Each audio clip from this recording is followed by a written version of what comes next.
The aim of our vodcast is to bridge the gap between parents, teachers, students, and the distance educational sphere. Through our incorporation of animation, voice recording, live action footage, and still imagery, we have attempted to showcase the diverse ways in which Extension 1 English can meet the needs and abilities of all learners. Differentiation and choice is at the forefront of our creative decisions. This is supported by UNESCO, who explain that this method of learning caters to a broader range of intelligences and minimises boredom through content that is engrossing and meaningful. Aligning with the 3 domains of the teaching standards from ATSL, which are professional knowledge, practice, and engagement, our vodcast implements strong and organised course content, variable teaching strategies, and has a focus on the engagement of students' cultural, linguistic, and socio-economic backgrounds. Our vodcast also makes clear links to not only the syllabus, but to the general capabilities of literacy, numeracy, and ICT. We acknowledge that whilst there are challenges that arise due to the distance education, our unit and vodcast seek to engage parents and carers in the education process through effective communication measures. The extension course will embed aspects of the teaching and learning cycle, Bloom's taxonomy, and the semantic wave to maximise student learning and allow students to succeed and surpass their literacy capabilities. Our main goal as educators is to exemplify the possibilities of education, and in this case, we do that through the focus on equity, access, and opportunity.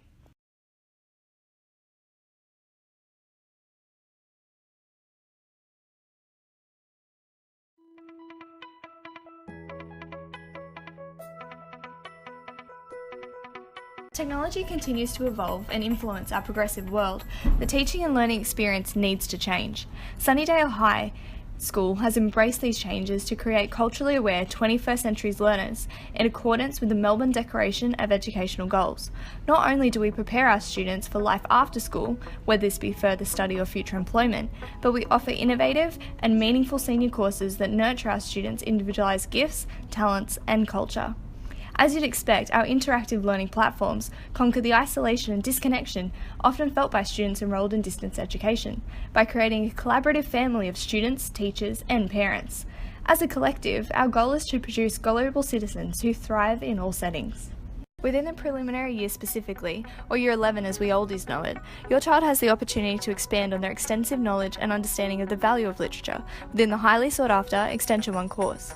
Throughout their study, students will immerse themselves within a range of texts, or as we prefer to call them, modes of storytelling.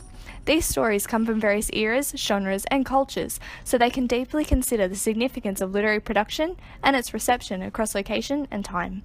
These considerations will challenge your child to think critically and creatively, aiding their development of written and verbal communication skills in a range of modes like academic writing, a vital skill for university and life.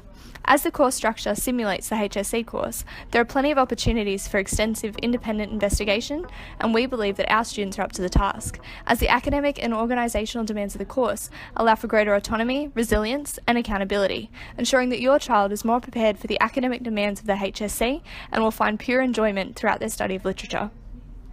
To break it down further for you, the unit has 3 unique phases of storytelling: fairy tales, history as fiction, and Indigenous oral traditions.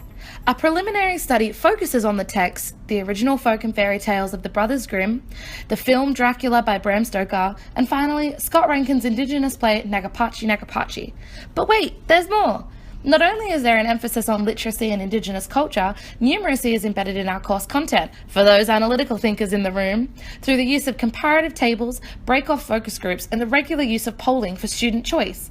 Most importantly, this unit allows students to develop their expression, providing them with the opportunity to have a real voice in a world of storytelling. If you're still not intrigued, I'm sure a snapshot of our teaching and learning activities will convince you. Okay, so here comes the obligatory details about how academic your learning will be. We follow the teacher-learner cycle, making sure you as a student will get your independent analysis skills by the end of our unit. Isn't that great? It's the independence you students have always wanted. Now, we aren't just following the TLC. We are also including in your learning, and for you parents out there, you can be sure that English Extension in Sunnydale High is using the semantic wave. Basically, we start at the simple stuff, working our way up to the juicy and complex. Parents, you can be sure that if your student chooses Extension English, they will have you thoroughly confused by the end of the year. Yay! Now, for something you might recognise, Bloom's taxonomy. Look at that wonderful pyramid. If you look at the top there, we can see that the highest point of learning is creating. Would you guess it? Creating our own stories and essays is a massive part of the Extension English process. Exciting, huh? Okay. We got through all that. I know that was a bit weird, right? We know you're bored with the usual way of learning, and so we want to change that with our new and improved blogging activity. Wait, blogging isn't all that new. Well, we are changing the way you are going to be submitting those blogs. Bored with writing essays all the time? Well, in your blogs, you can write creatively. Want to include images in your blog? Go for it. In fact, we want you to tell your stories through images. But wait, there's more. You will be in literature circles and online forums with your classmates when reading texts. I have trouble reading some of these texts, so we aren't just going to give you to the count. No, get out of here, Dracula. You're not allowed. Anyway, sorry about that. We want you to interact with your peers when being horrified by your childhood stories and laugh together at the story of the mouse, the bird and the sausage. Believe me, it's a strange one. And although this might be English extension, you aren't condemning yourself to a life of reading. That's not what we're about. We look at videos, plays, graphic novels and a vast range of different text types. And what's best about this is that you get to choose. What we've learned so far is that storytelling is about communication through a variety of creative ways. We love that everybody learns differently, and we want to ensure everybody can use their creative outlets to tell stories, especially if they're unique and imaginative. Looking at storytelling through our own social and cultural identity as a nation is an important aspect of studying literature. For this reason, we wanted to tie oral storytelling into our unit by looking at how Aboriginal and Torres Strait Islander culture is taught through the Dreamtime as a form of spirituality and tradition. This way we can look at really cool and diverse topics that are directly related to us. At the end of the day, we want to break the mold of conventional novel study and look at how oral stories are a fundamental part of our own school community and in our wider contemporary Australian society.